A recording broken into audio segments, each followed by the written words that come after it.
Now, if you're making any of the mistakes I'm about to go over, I can pretty much assume you're not doing that well playing poker. And look, I've been there, man. I've been in the gutter, but at some point, if you really want to take things to the next level, you have to stop thinking you're the best player if the results aren't there. You got to start asking yourself, am I really learning from prior mistakes I've made in the past? Maybe they could be also getting overly emotional after taking a bad beat, then playing bad every single time afterwards. I've also been there. Or do you take the time to review your sessions and see if you're making sound plays or not? All this stuff can be fixed with repetition, but you have to want to get better. You can't just hope. And the funny thing is, some people don't want to get better. They just are okay with playing for entertainment value. And I totally get that as well. But if you're trying to play this game at a higher level, you need to fix some of the mistakes I'm about to go over. Of course, before I get into them, I also want to let you guys know we have a community in the pinned comments that you can talk with me one-on-one, or there's other high-level members in there. We have our hand analysis and a lot of other cool stuff. So definitely recommend it for those of you looking to play at a higher level. And stick around to the end because this was a good one as well. And let's get right into this. All right, so the first thing I want to talk about here is not bluffing enough. I think that when you first get into this game, or maybe even playing for a while, it doesn't really matter. You kind of sit back and wait for hands. But the reality is that at some point you're going to get to a stake or like a limit that you might be playing where everybody's pretty good. So how do you start beating those players? You have to open up your game. You have to make plays. You have to throw those bluffs in there. You have to know when to go for value. You have to make yourself unpredictable. And when I say bluff, I have a good example of this right here, right? We have an ace king. We're going to completely blank on this. Check it out. Which not good, right? We are blocking the club draw because we have the king of clubs. I decided to go for a pot size on this. So check this out. I wasn't sure if this was going to get through, but if I didn't make this bluff, it's very likely that we could have lost this hand. He could have a pair of jacks here. I think this is a good sizing, and I think that yeah, I think it's a good bluff. Now the second thing I want to talk about here is we kind of see if he makes his call or not. I didn't want to give it away. You got to kind of scale back on the amount of tables you're playing. If you're playing online, it's very common for people to recommend playing 4, 6, 8, 12 tables or whatever. I think two's the sweet spot. It really allows you to focus on the games you're playing. And, when you focus, you could start like seeing the little details in each hand, knowing when to make bluffs, knowing when maybe you could be beat. But scale back on the tables you're playing. Third is acting impulsively in a hand because you're distracted. So this is something that I do. Sometimes you'll be sitting there and you'll be playing and maybe you get kind of bored, or maybe you're just not, like, your focus is just kind of distracted, and then you make these impulse decisions you totally regret like 10 seconds later after they happen. Don't do that, man. Focus when you're playing, and focus. And the fourth and fifth things are kind of combined because they're both on the emotional side of playing. The first being playing when you're in a bad mood. I always recommend you don't do that. It never ends well. Or playing when you're tilting from a bad beat. Now, you want to get to a point where, the beats don't really bother you. Kind of just play through them, because the more you play this game, the more you're going to understand variance as a part of it. Your aces are going to get cracked. Your kings are going to get cracked to like pocket tens. These things happen, but it's really how you handle them. Not a lot of people are built to handle them, if you know what I'm saying. So it takes time. A lot of this takes time. Like I said, it takes repetition. But, these are just some mistakes that you're probably making. If you could start fixing just one or two of them, you know what I'm saying? It will make a difference. I'm telling you guys. All right, anyways, now we're going to get into some of the good stuff here, because we did have some interesting plays. So I do recommend sticking around to the end for them, because, and I wouldn't say I played perfect by any means in this, but, sometimes you don't play your best and you still manage to, do good. And other times you play really good and it just doesn't work out. It's just how it goes sometimes. All right, so what do we have here? Player 3 and player 5. Look at that. All right, so the spades you got there in the end, plus a 4 to a straight. Player 3 was continuing here. I have no idea what player 5's got. Let's see if he makes his call. I think player 5's got an ace here. Ooh, he shoved. Look at that. Interesting. That was an interesting shove. We were actually blocking the spade on that, so I do wonder if he had a spade or not, or if that was like a complete bluff. I don't think it was a bluff, Normally when somebody shoves on you like that, guys, like on the river, it usually beats. So maybe he did have the spades. That was kind of like one of those spots where he's got it or he doesn't have it. We're just not gonna know. All right, so here we had deuces. Probably should have opened with this. I just limped. Player two, playing very aggressive at this table. You know, everybody else was kind of just playing okay. Player four, doing pretty good. Everybody else is kind of just like even at this point. But I limped with the twos. I probably should just open this. I did play a little bit more passive in this one than I should have for sure. That's kind of why I'm, hinting at that I just didn't play like, my best in this, but it's whatever. All right, so we're going to make a call here with the ducks in a pond. Let's see if we can flop a duck. And of course we didn't, right? All right, so we're kind of just in check fold mode at this point. Player two's he's trying to rep a big hand, and we've got ducks. So, ducks in a pond. All right, we're going to have to just probably let this go, which is probably what I did. I think raising would have been interesting, but I didn't. I just let it go. Turn card would have been 10 anyways. Okay. All right, next hand I just folded. All right, so playing pretty decent to start. I mean, kind of just getting into this.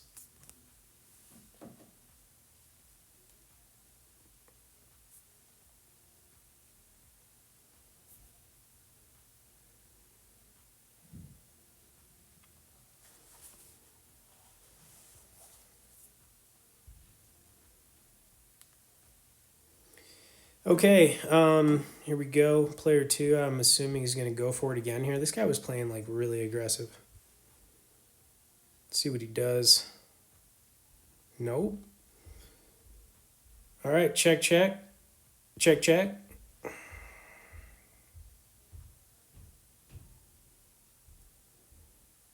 Okay, on to the next one with a 3-4. All right, so another limp here. I actually limped way too much in this one, Player five is going to kick it up to 25. We are going to make a call here for sure.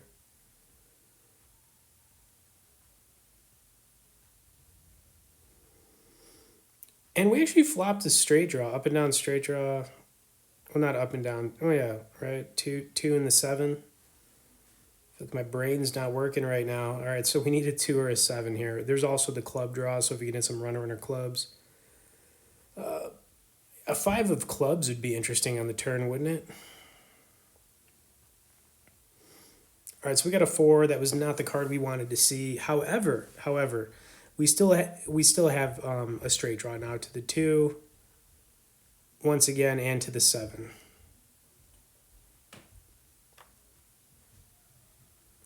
So he checked it. I was actually okay checking this, and let's see what we got here. We got the 7. So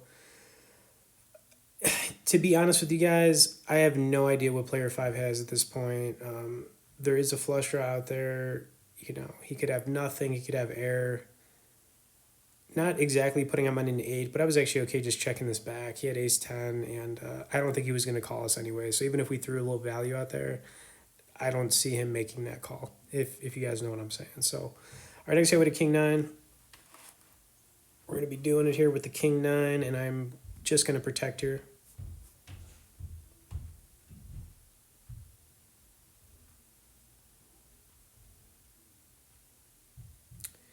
Now check out that flop, man. Top 2. A lot of draws out there. I mean, you got the jack 10, the queen 10, you've got spades. This guy has none of it. When he checked, I was kind of just hoping he would do something here. You know what I'm saying? Like anything.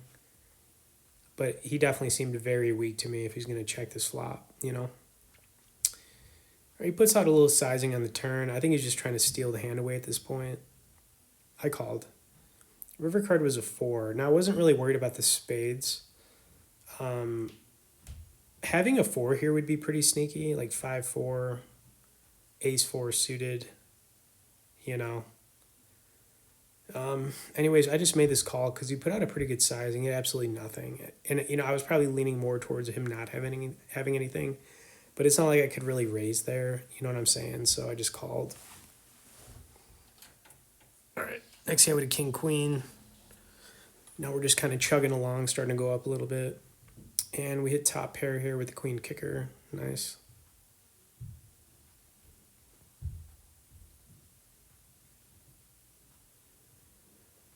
All right, so once again, we take it to the turn, and, player 5 most likely, once again, doesn't have anything here. I'd expect him to kind of go for another bluff. We'll see if he does. No, he didn't. And then we got the king. Even if I threw out something here, I don't think he was going to call. I was just hoping he would bluff again at it. He didn't. We took it down. It is what it is. I don't think it was going to make a difference if I threw anything out. I don't think he was going to call. So I was just trying to slow play it.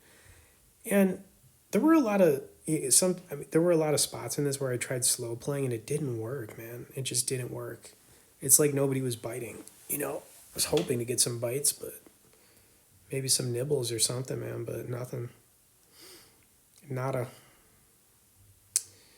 right, here we got the 4s. I decided to limp again. Way too much limping running this back for you guys. Just way too much.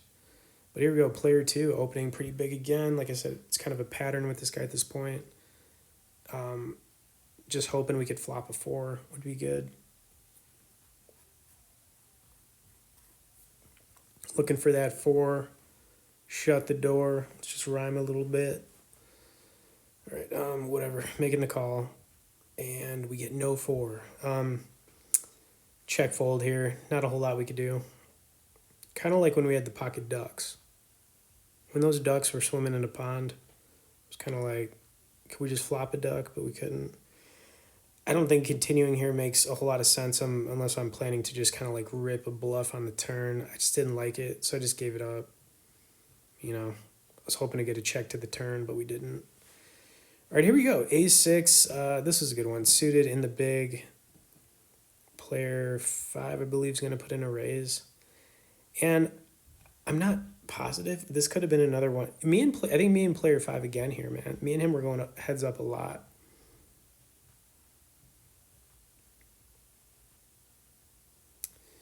And yeah, I think he's going to put in the raise. Now, when you have like an ace-6 suited in the big from a button raise, like or ace-5 or ace-4, you could argue raising this. I just protected and called.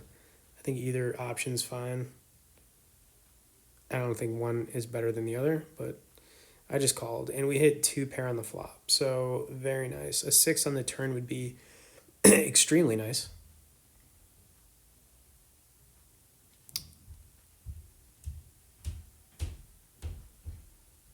But we got an ace, which is just as good. I'm not going to complain. Now I'm really hoping this guy has an ace. Like ace queen, ace 10, ace jack. And I actually checked this back. I really did. And I was just hoping he would do something here. And I think this is going to be a little bit confusing to you guys. It's kind of confusing to me as well. For whatever reason, my radar was telling me maybe you got ace jack, but he ended up having jack queen. Now, even if I would have raised that hand, once again, we were going to get nothing out of it. So even though slow playing was kind of, biting me in the butt a little bit, if you will, a lot of these hands, like if I would have ended up raising, no one was going to call anyway so far. So, it is what it is. This is kind of what I'm getting at. All right, here we go with an ace-10 suited in the big. Let's see how this one played out. All right, so far we're doing pretty good, up a little bit, better than being down. All right, so we got an early position raiser, player 2. He's probably got a decent hand, so I just made a call here. We hit 2 pair again here on the flop. Not sure how to maneuver this. Clearly we're just going to call, I think, here and to the turn, see what happens. A lot of bad turn cards here. You don't want to see like a queen or a king, to put a one-liner out to a straight. Really what we want to see on the turn is like a 10. 10 would be the ultimate cooler, I think, Somebody's got king, queen here, or ace, king, or ace, queen. If we can get a 10 on the turn, that would be really nice. Let's see what that turn card's going to be. So player 2 checked it. Player 5 is going to throw out a little sizing here. I'm just going to call him. I think calling's fine here. We got the 10. That was the bingo card for us. That's what we were looking for. And um, now I'm just hoping player five's got king, queen, or just something here. Spades got there again. I checked it over again, hoping this guy would go for it. I mean, seriously, just hoping to get something. Now he did, and this is where we but I don't even know what I was gonna say, buttoned up. This is where we kind of were like, all right, licking our lips. Let's see if he made the call. No, I didn't. So he was just trying to steal that hand away. In another unfortunate spot where we just didn't really get a whole lot, even though our hand was good. So I guess you could kind of look at this and like people at the table were playing pretty decent. You know, that's probably how I would look at it.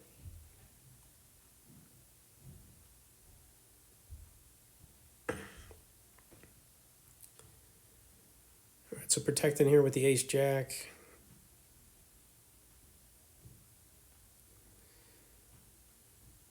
Now, depending on the sizing from player two, I wasn't sure if I was going to continue. I was just kind of hoping and we did. We got a card to the turn here, the queen. Didn't hit the jack or the ace, of course. And now I'm kind of like, all right, if he throws something out there, we probably just got to muck this one. And, I did. Maybe he had a queen, maybe he had an eight. I don't know. We would have got there with a jack on the river. I don't know if it would have been good, though. All right, guys, in pocket sevens, I think this is actually going to be the final hand I'm going to be going over, but I really hope you enjoyed what you've seen so far. Like, I'm always playing, guys. Like, I've been doing this for so long, and, I want you guys to, get in the community, message me if you need anything. I'm always around. I'm always playing, you know what I'm saying? So, pocket sevens, pocket sevens. Now, we had pocket ducks, we had pocket fours, and now we got pocket sevens. Can we get there with pocket sevens? That's the question. That is the question, ladies and gentlemen. Can we get there with pocket sevens? I think we're due. We're due. But just because we're due doesn't mean we're going to get it. Let's just hope we do.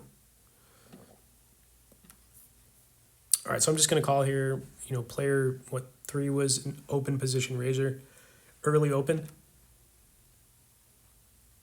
So he's probably got a decent hand, but we did flop the 7. So we have the set. Another nice thing about our hand here is we're blocking the club draw. So it's a lot less likely he's got a couple clubs, right? So technically we don't have to worry about that too much. Now I'm just hoping, if he's got an overpair to this board, that would be awesome. If he's got ace king or ace queen suited, I want him to hit one of those cards on the turn. So I don't want to scare him away just yet. So yeah, we are going to slow play this. Now you put out a pretty good sizing here. 29. I had to think about this a little bit. Did I want to go for like a min raise at this point, or do I just want to call? I kind of like thought about it in my head. I just made the call. Turn card was a good card. 4 doesn't change anything. The flush still missed. If he's got an overpair once again here, it's going to be tough for him to get away, which is kind of what I was hoping for. I was assuming he would continue here. That's what I was hoping for, because this is kind of where I was going to, put the raise in. I just wanted to see him continue.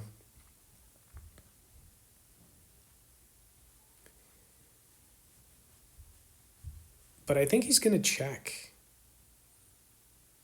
I think that's what happened here.